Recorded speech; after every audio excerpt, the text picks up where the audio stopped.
I think that a lot of people don't understand that it's all of the challenges and struggles that's going to make them, it's either going to make or break them. I don't read studies very often, but I was sent a study about stress from somebody. It's probably the best study I ever read, and it's talked about the placebo effect of stress. And it said that they took some of the most stressed people in the world, CEOs, etc., and the ones who believed that stress was really bad for them were dying earlier because of the cortisol inside of their blood. And they said stress was really bad for them, they were having heart attacks. But the ones who believed that stress was good for them and it made them perform, I perform under pressure, stress is good for me, they were living longer. So the same drug inside of their blood, how they framed it inside of their mind had different effects on their body. So from that point onwards, even though I already thought this way, I knew I was the right way. I knew it was the right way to think innately because I've done pretty good in life that way. But this confirmed it. Every time I feel stressed or under pressure, I get excited. I hate to not be stressed. I wake up and I'm like, everything's fucked. Good. Yes. Like that's just how I am, right?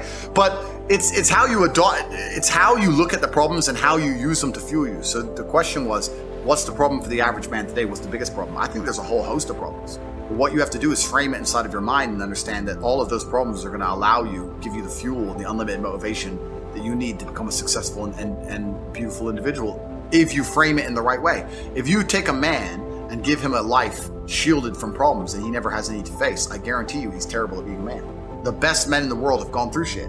That's why women love scars. It didn't kill you. That's the whole point of it, right? So the best thing you can do as a man is look and go, okay, this is hard, this is hard, this is hard, this is hard. I feel negative because these are all so difficult. I'm struggling with X, Y, Z. Let me internalize all of that and turn it into a superpower. Let me become genuinely uncomfortable with my situation in life and go and fix things. Because like I said, the universe is absolutely and utterly very giving. And if you truly hated being in the position you were in, you wouldn't be there very long. So I think that the number one problem with the world today and the biggest problem that men face isn't the problems themselves. It's just the way that they are been taught to mentally frame issues. People think when bad things happen to them that somehow they're a victim to the universe and bad things only happen to me and this is so terrible. They don't understand that bad things happen to everybody, and the most successful person you know had all those, probably maybe even worse, at least the same bad things happened to them. They just framed it differently and used it. That's the difference. So I don't pray for an easy life. I pray for a life of difficulty that allows me to become a better and better person. I pray to become more competent to handle problems. I pray to put myself in a position where if the mass media machine attempts its very best to destroy my life, I can laugh and smile from my villa in Dubai. This is who I pray to become. I don't pray that nobody hurts me. I pray to be able to fight. So it's just a different mentality.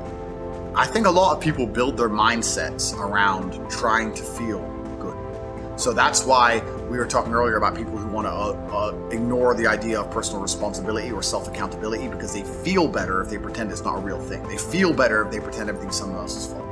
A lot of people's mental model and how they view the world is based around them feeling as good as possible. So when you sit there and talk to somebody who has a mask on and they refuse to believe the elites are laughing at them, it's not because they can't comprehend the ideas, it's because they feel better if they don't believe that they are a clown to the elites. I feel better if this is really all innocent and it's really all about a disease.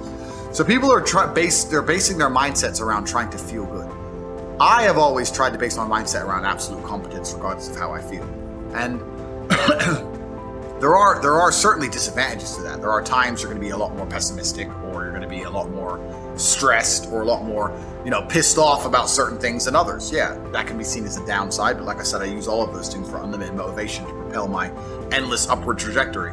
But if you construct a mindset that allows you to be as competent as possible, as opposed to feel any different or feel better, then you're going to naturally come to the conclusions I've come to.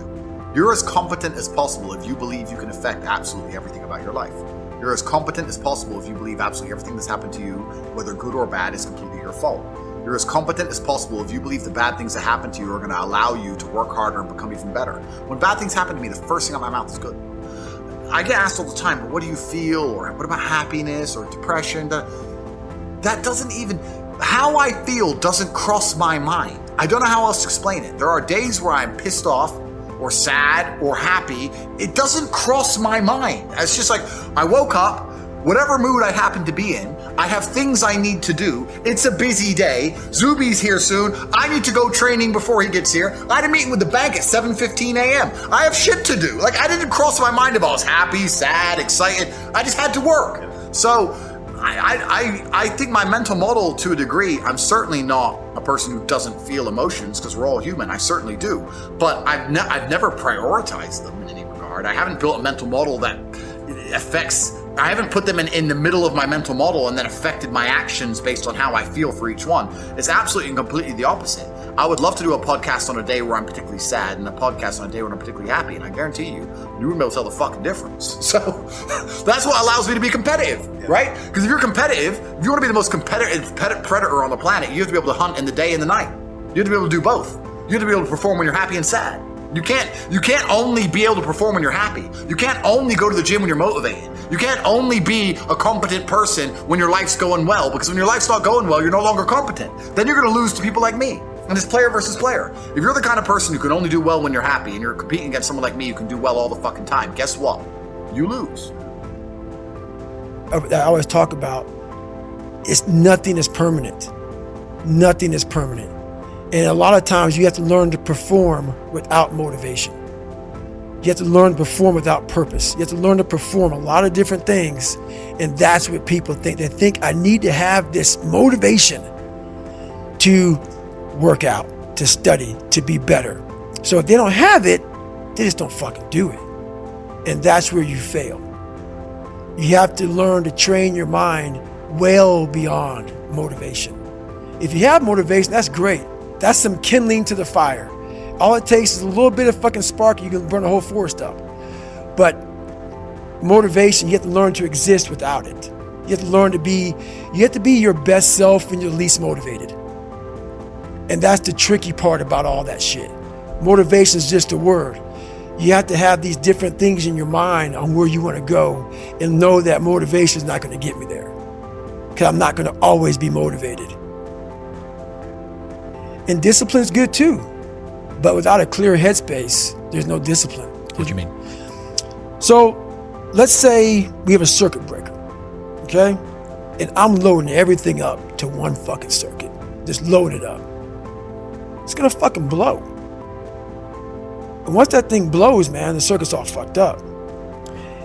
You gotta have each thing plugged into the right spot, like a fucking crowded garage. You can't put anything in it. Once your brain is crowded, discipline is great. Motivation is great. But if you can't fit shit in your brain because it's all fucking cluttered with shit, there's no discipline. You may have it sometimes when it fits in that crowded garage of your mind, but you don't have the consistency that you need to have with that discipline. So what are you talking about here? Are you saying doing self-work and reflecting on you as an individual? Are you doing therapy? I call it mental zones. I don't get into it much because it would be here all day. But basically, is you're organizing your mind so you can put that discipline. So a lot of people talk about discipline. Okay, great. Why do you fall off the fucking wagon? Why can't I continue with this routine? Going to the gym, being better, waking up early, eating the right foods. It's because maybe it's your kids, maybe it's your wife, maybe it's your job, and it's all just stuffed in your fucking brain. You don't have it compartmentalized and organized in these nice shelves. Like you look in the garage, it's all fucking a nice organized militant garage. Hey, where are my dumbbells? Right there. A lot of people whose brain, hey, where's my dumbbells? Let me look. They're fucking throwing shit, they're looking through totes, they're all fucked up. So where am I gonna put discipline in that mind if I can't find other shit? You gotta be able to find all these different things in your mind. Oh, I can put discipline right there. I can put consistency right there. I can put all these things right there in that spot. So that's what I'm talking about. If your life is not organized, and your life being everything around you, because it takes one little fucked up piece of an outside interference to clutter your whole mind. Because it's on such a knife edge. That's right. And people don't get that. Your mind has to always be clear. That's why I meditate 2 hours every single night. Because I refresh, I reorganize the garage, which is my mind, every night. So then discipline's in there, organization, everything is in this right spot. So when I wake up, I'm ready to go.